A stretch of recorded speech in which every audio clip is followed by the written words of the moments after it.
Hi everyone, I'm Eric with Grow For Me 5B, and today I'm going to take you along with me on a day of garden chores.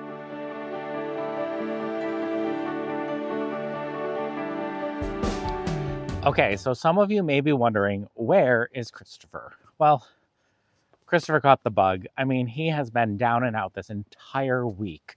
And so this weekend, it's kind of up to me to take care of the garden. And so I'm going to take you along while I do. So join me on my solo journey of a Saturday in the garden. Those of you that saw our last video know that we spent last weekend cleaning up the terrace.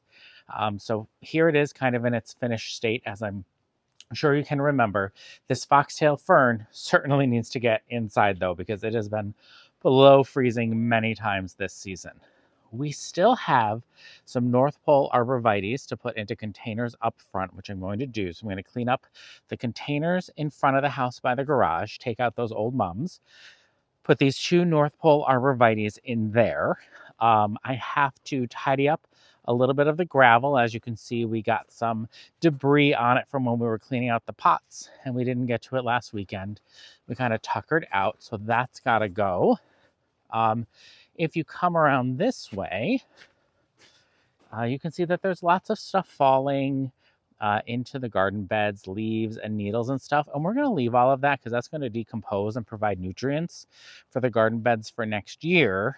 So that's not going anywhere, except over here, our Limelight hedge has experienced some mites this year. And you can see it kind of affected some of the wood growth, and all that'll get pruned off next year when I come in and do a hard pruning in spring. But these were deadheaded last weekend, and more leaves have fallen since the deadheading. And we want to make sure that we get rid of all of those leaves, because underneath those leaves is where mites can hide out over the winter and come back again next year. So although we did rake it out and clean it up last weekend, we have to do it again because more leaves have fallen, and we really want to make sure that we keep the Limelight hedge very tidy and get rid of any extra debris. Any other debris that's in our garden beds, we're going to leave because it's good for the soil. And next year when we top dress with compost, we're just going to put the compost right over that debris and the leaves and help it decompose. So look at the cool color of the larch. This is a Diana contorted larch.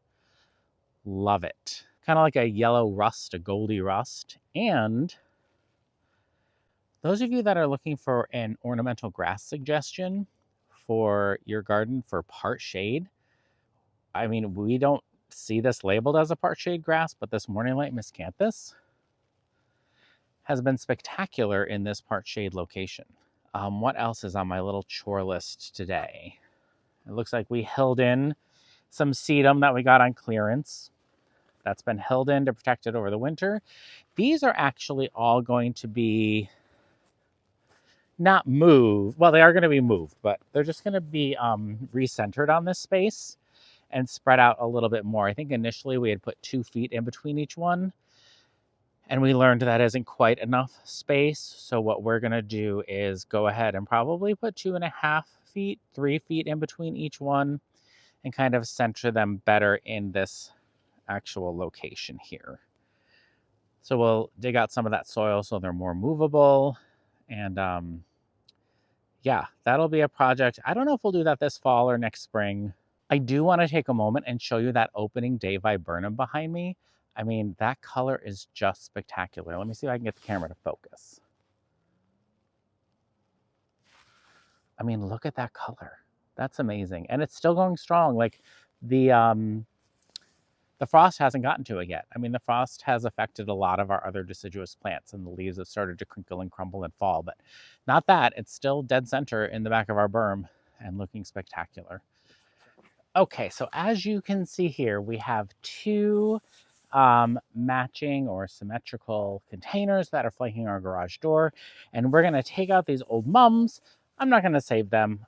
It's something that's really easy to grab around here, and I don't really have a spot for them in the garden at the moment, nor do I like particularly love them that much. They're just kind of a new thing to install between that end of summer where your containers are super scraggly and overgrown until you get to the winter. So in the meantime, for now, we are going to put in these North Pole arborvitaes that we got on sale at an end of seasons at a big box store. We got them for $12 each, so I feel like it's a good deal. North Pole arborvitaes prefer full sun to part shade, hardy in zones 3 to 8, get 10 to 15 feet tall and 3 to 5 feet wide. This is not their permanent home, but I thought it'd be nice to just have evergreen interest in these containers for the winter season, and the next year probably keep them as a centerpiece in the container until they get too big or bigger, or we have a specific spot that we want to put them. So what I'm going to do first is just kind of empty these containers out. We have this birch branch. I had pruned the birch in the little bed up front, and while I was mowing the lawn, it kept hitting me, and I thought, oh, I'm just going to take these branches and stick them in the middle. So they kind of served their purpose. They added a little bit of height to the container. This ornamental kale is actually in really good shape, but I don't love the vibe of ornamental kale heading into the winter. And then the purple fountain grass has obviously met its demise with the freeze, rooted and really strong. That's a strong grass. The ornamental peppers, again, the peppers are still there, but the foliage is just kaput, so that's going. The pansies don't look terrible. I mean, we could leave the pansies, but I'm more into that, like right now, just that clean monoculture look right now, and that monoculture is just going to be some sort of evergreen. I say that now, but I'm sure something will change. So I'm going to take these out, and our mums. They didn't root in too much. Okay, so we have another one here. Same stuff is in it. We're going to do another North Pole arborvitae. Let me grab this cart. This is a great little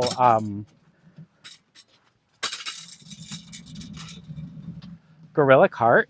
I think we have it linked in one of our stores somewhere in the description, so look for it there. Again, like I said in our garden tour video, these aren't my favorite fall containers I ever created, but I had a vision.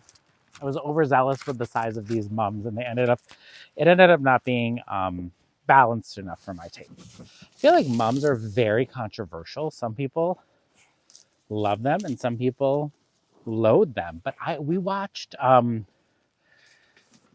forget the name of the creator, Finger Flocks,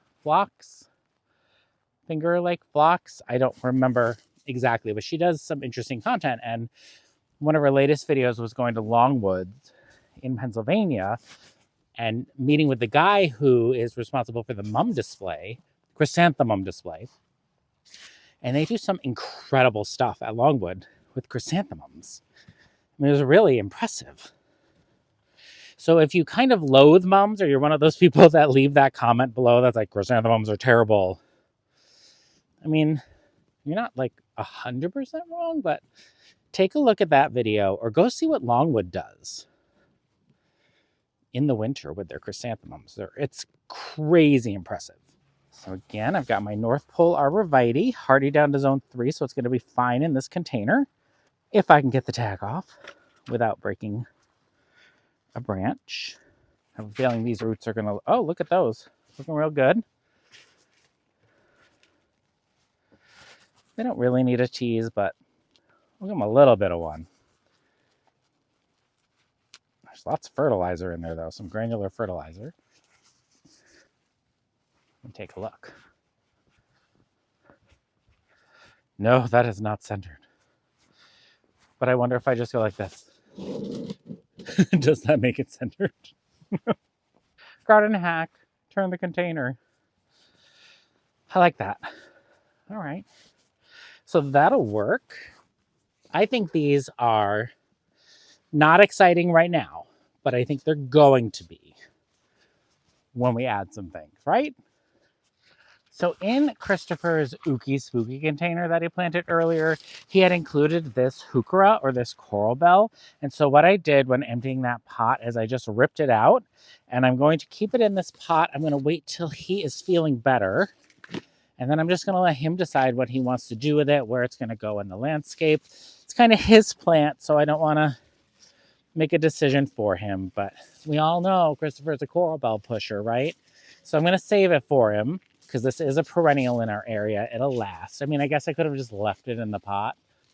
I want him to have a say where it goes. I think we have a grouping of these maybe on the west side, and so maybe he can put it there. So. Okay, so the next containers that I have to just clean out are these, which had some sort of coleus, I want to say like pineapple brandy maybe. They're really nice, an asparagus fern and then a begonia. I do like these containers, but they are very, very shaded, and they flank our front door. So hello, there I am. So all I'm going to do is rip these out and throw them in my gorilla cart. That's it. I think I'm just going to put them in the garage and store them for the winter so that they don't freeze and thaw, or just sit there kind of empty right next to the front door when people come to visit over the holidays. Hopefully we can think of a replacement, but if we don't, that's okay. It's clearly not an ideal situation for plants up there. I don't really know what else we would do to kind of warm up the to kind of warm up the space. If you have thoughts, let us know. It's not my favorite part of the house. We'll figure it out. Like, I have visions of redoing it all and kind of like, I don't know, opening it up a little bit. And it's just one of those things that we love the interior of the home so much that we kind of compromised on the front porch. Not my favorite aspect of the home design. We love the inside so much that we went with it. Put this away. Okay, so now I'm going to blow off the porch. Full disclosure, this is Christopher's specialty. There's some disconnect for me where I cannot blow off the porch or the deck without it getting everywhere, so wish me luck. This could be very funny.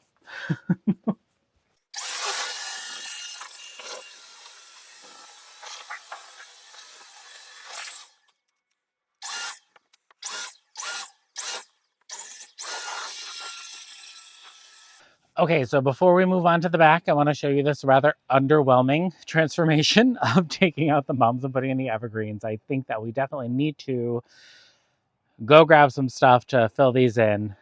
They are definitely much tinier than I anticipated, but either way, they will overwinter nicely in there, and they will be used as a centerpiece next season. I have so many thoughts flying through my head about what annuals to put in there next season, and then I also just kind of cleaned off front porch. If you have ideas of how we can decorate a recessed front porch, it's such a stumper for me. It just stumps me. So if you have ideas of how to decorate this for the winter, let me know. I mean, it's so narrow and it's so recessed, as you can see. So share your thoughts and ideas below, but I'm going to head back and start raking up the leaves between the Limelights.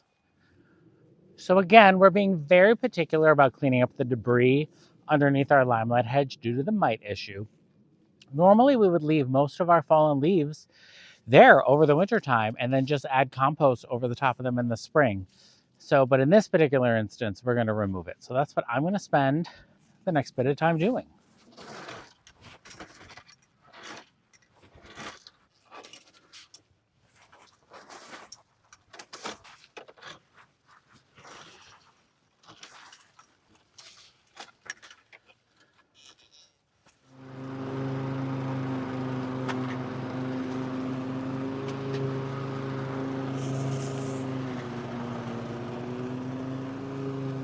The other thing I want to do today is prune the birch trees, but I think I want to wait for Christopher to do a video about it. The birch trees are not something you want to prune in spring because they'll have sap flowing, and that will invite borers and other pests into them. But this one definitely needs a little bit of reshaping. I want to raise the canopy on it a bit. I love this grouping of river birch trees right here. So beautiful. There's another one on the hill that we really need to limb up, and there's a third grouping right over there that we need to limb up, which is funny. That one has most of its leaves still. Interesting. It was one of the last ones to leaf out as well. So right here we have our hose and we have attached it to a 2x4. This I think is like Sunny Day or something. We got it at Costco. And so what we'll have to do to bring it in is lift it up and detach it from here, which will be super easy. And then just disconnect the quick connect right there. But the hardest part is going to be getting the hose entirely retracted into the shroud. That's what I'm going to do. Turn off the water, lift it up, and bring it in the garage. Really easy. So I want to make sure that the hose is empty because it'll make it a lot easier to retract. I might have to undo the whole thing and then wind it back up. Usually it's not too finicky,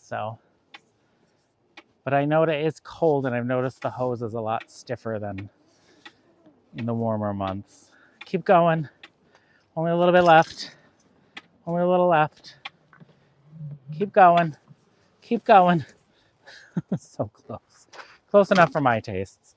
So then I will just disconnect the quick connect. This right here is our dram watering wand. I love it. Gives a nice gentle flow. I'm going to grab those, hold them so I don't trip over them. I'm just going to lift this up, disconnect it, and put it in the garage. Easier said than done.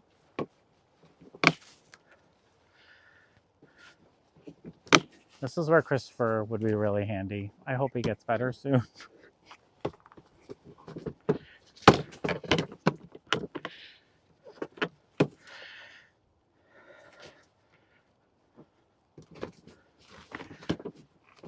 How do people garden by themselves? I did it. I didn't even know I did. Okay, well, let's go. It's a beautiful day. I do miss my gardening partner, though. All right, we're on our way to undo the other hose. Okay, so this water has already been shut off. This one's pretty well wound in. So I'm just going to disconnect the quick connect here. I'm going to start the drip on this side of the house too. I just have to remember to turn it off. One thing we haven't done is like got a timer or an app or anything for our drip, which I think we should, right? I mean, a timer or something like an app for our phone, that'd be so great. And then I'm going to attempt to lift it off and get it off smoothly so it looks really easy. Last time it didn't look easy, but this time it's going to look easy because I think what I have to do is have it going like straight ahead like that. That's my thought. That's my thinking. Not that this is an advertisement, but we always like to make things look easier than they really are in real life. But you guys know us. We're pretty authentic. All right. Wow. That was easier. Okay. Nice sturdy handle too. I think one of the last things I have to do today is blow off the soil on the pea gravel. I think, according to Christopher, the secret is to make sure it's not on turbo. That is just very light. Wish me luck. I've never done this before.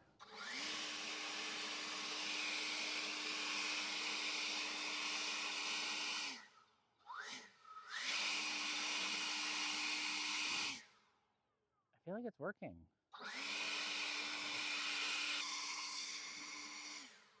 The leaves are going, but the gravel isn't. Tips and tricks here on Grow For Me 5B. All right, so blowing the dirt off with the leaf blower is a problem for another day. What I think I want to do is go to a garden center or a big box store and see if there's anything I can put in those sad containers up front. I don't want to have like 2 seasons in a row, fall and winter, of disappointing containers. I mean, and I have to remember to turn off the drip when I get back. It's so sad and dinky. I don't know. Christopher was talking about foraging. Maybe I'll wait, but I'm going to go look just because I can, and it's fun. Okay, so I went to the garden center thinking that I would find some like little tiny evergreens on clearance to put in those front containers to buff them up a little bit. was a complete bust. They had everything put away for this season. And so then I went over to a big box store, and unfortunately they took those same clearance evergreens and put them in red pots and put them back to full price. So I'm not going to pay that. So in the meantime, we will just let them look like simple and small, and we'll forage around and get branches and stuff from some of the evergreens behind us and plump them out that way. Okay, so the next random chore on my list is we recently winterized our fountain, and we use a black string, which kept snapping. So we quickly ordered a bungee cord. And so I'm just going to go ahead and put this bungee cord around the fountain to help secure our cover. And it's a carabiner bungee cord. So what's really cool about it is that it hooks together. So it's not going to like burst apart and pop and be scary like when we were kids. So that's what I'm going to do now. All right, so it's a carabiner that attaches. Oh, I am caught on Lady of Shalott. Ow. Okay. Well, that was easy, and I think that's going to definitely be much more secure. Ooh, sorry, Catmint. Much more secure than our black twine that kind of snapped. Two more things I want to do today. I want to make sure that I get the bird feeder out for the winter and spray some deer spray, some Bobbex to help with the deer coming through at night. So that's what's next.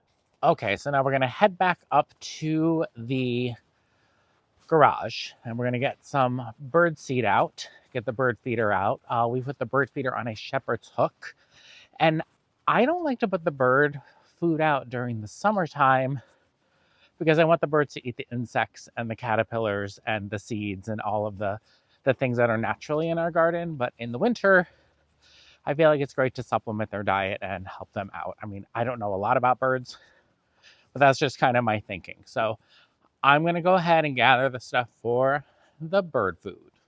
Okay, so I have our bird feeder. This is one of those squirrel-proof bird feeders that when they like sit on it, or like a, what are those, blue jay sits on it, it's too heavy and it closes it so they can't get the food. So that's pretty handy. So we got one of those. We have our bird seed that I'm going to transfer, whoops, into this container to store on the back terrace during the winter time. And then what's cool about this is that it locks, so critters won't get in it. I mean, in theory, hopefully. And it has a scoop. I think I need a funnel, though. I'm a very messy birdseed scooper person, which I think this is definitely why I need a funnel.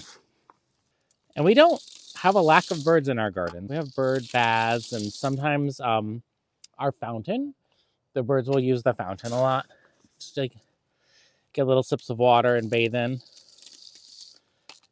We've had hummingbirds in that Catarina fountain right by the terrace. This will hang on the shepherd's hook once I get that installed. So let's go install that. I feel like those days where you're just getting all the little things done are super satisfying days. It is weird doing it all by myself though. So I like to put the shepherd's hook kind of right here in the center. It's close enough to like shrubs and trees and stuff for the birds to fly from those to it, but there's nothing that's going to be around the ground like, you know, neighborhood cats or anything waiting to pounce on the birds. And it also doesn't have like cover for all the little critters. So when I put in the shepherd's hook, I like to tilt it back a little bit, anticipating the weight of, so see I'm tilting it back a little bit, anticipating the weight of the bird feeder. And then I can just kind of step on it. And it goes right in the ground. And it's a little crooked. So I'll try it again. I think that looks pretty good. I like it so far.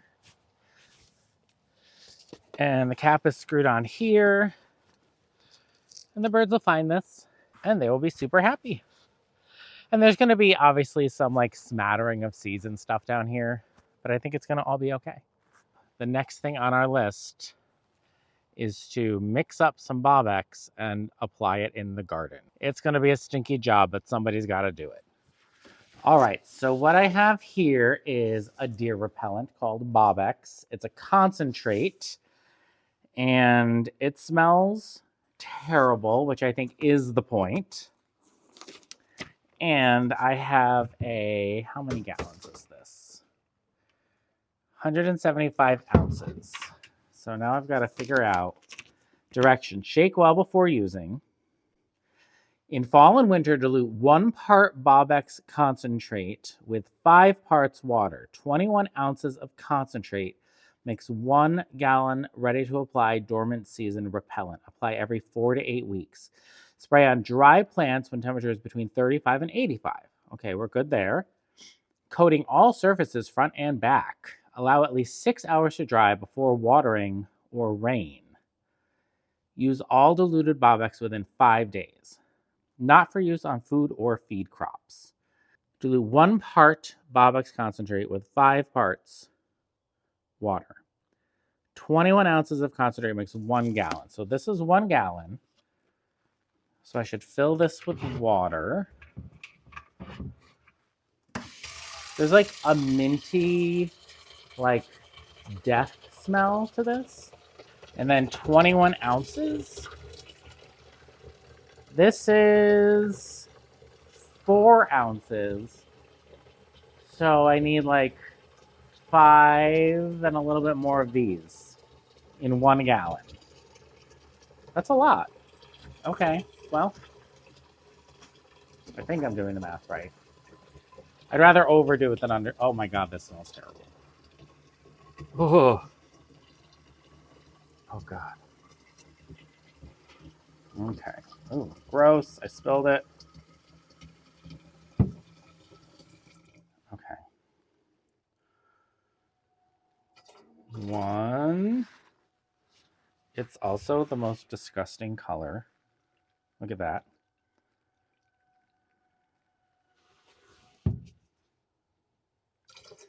2. I mean, I can't imagine this not keeping deer away.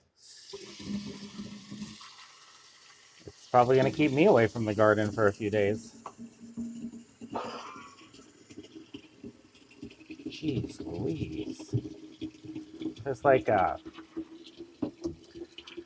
pungency like none other. So then I'm going to put my pump on here. So disgusting. I gotta shake this up, I bet. Oh. We are ready. So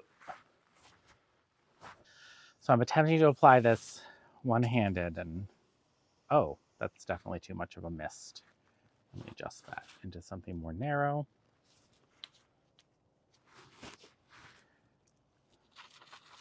Oh, there we go. Let's get this all over. Let's get this all smelly. These are our Invincible Spirit 2s, which are beautiful, but the deer seem to like them. So, oh wow, is this a stink? This is good. This is what you gotta do, right? I know it's supposed to be kind of a preventative earlier in the season, and you know what? We'll be more diligent about it next time, but I'm gonna keep applying this. Wish my nasal olfactory system luck.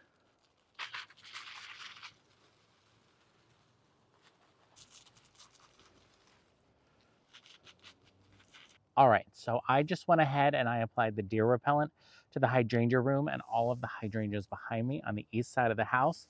I've got a refill that used about 1 gallon, all ready to do that. And then I'm gonna finish up with the deer spray application and fingers crossed that it works. Thank you for joining me today on a random day of doing garden chores. I'm sure we all miss Christopher. I know that I did. And again, I'm Eric, and we're Grow For Me 5B. So thanks for growing with us.